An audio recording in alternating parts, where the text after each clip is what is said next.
Coffee plus self-talk. Coffee self-talk is a powerful, life-changing routine that takes only 5 minutes per day. It transforms your life by boosting your self-esteem, suffusing you with happiness, and helping you attract the life you've always dreamed of living. And, very importantly, it creates feelings of wholeness and worthiness. All this with your next cup of coffee. Coffee self-talk comprises 2 things. 1, your morning coffee, and 2, your self-talk. If you're not familiar with self-talk, then buckle your seatbelt, because self-talk will change your life. Self-talk, a primer. Even if you've never heard of self-talk, you've actually been doing it your whole life. It's been around for a long time, probably since Homo sapiens started talking. Here's the short version. Self-talk is simply the words you say and think to yourself. It's your inner voice, your internal dialogue.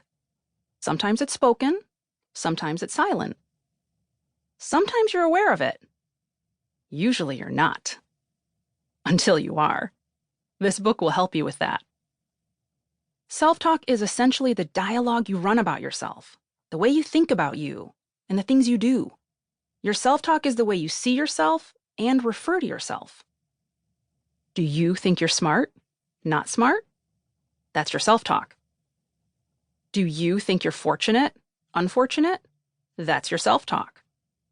Do you think opportunities are all around you or nowhere around you?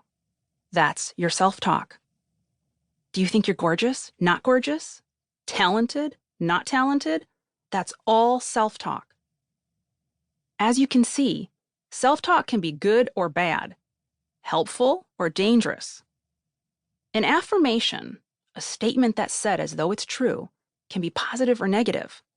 Everything we say or think about ourselves and our lives becomes our truth as we affirm it, positively or negatively.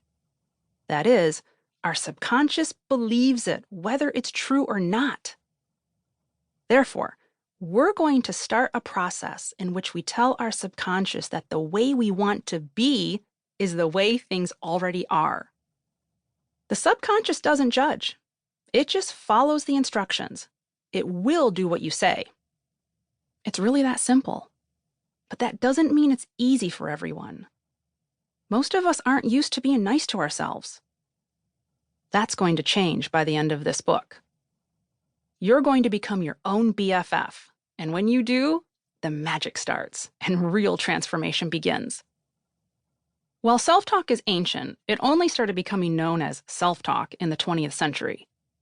The idea that people have an inner dialogue running in their heads started to be studied in the 1920s. During the 70s and 80s, the term began to enter mainstream awareness as people realized they could change their brains and their behavior by changing what they said and thought to themselves.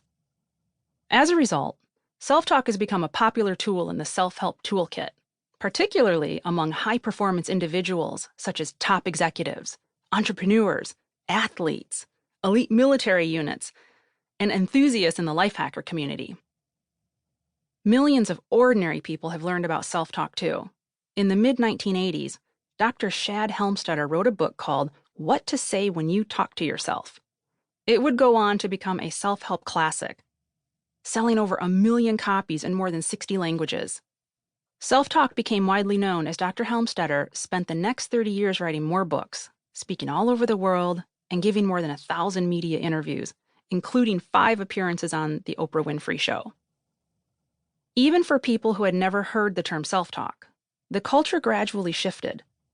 Imagine the reaction strangers would have today if you scolded your child in public with, "You'll never amount to anything."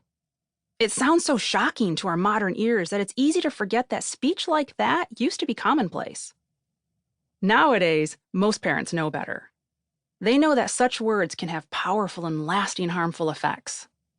Dr. Helmstetter had a lot to do with this cultural paradigm shift. I had not heard of Dr. Helmstetter when I met his son, Greg, 15 years ago. Greg is now my husband. More on that later. But I was familiar with the idea that the words you say, both out loud and in your head, actually matter.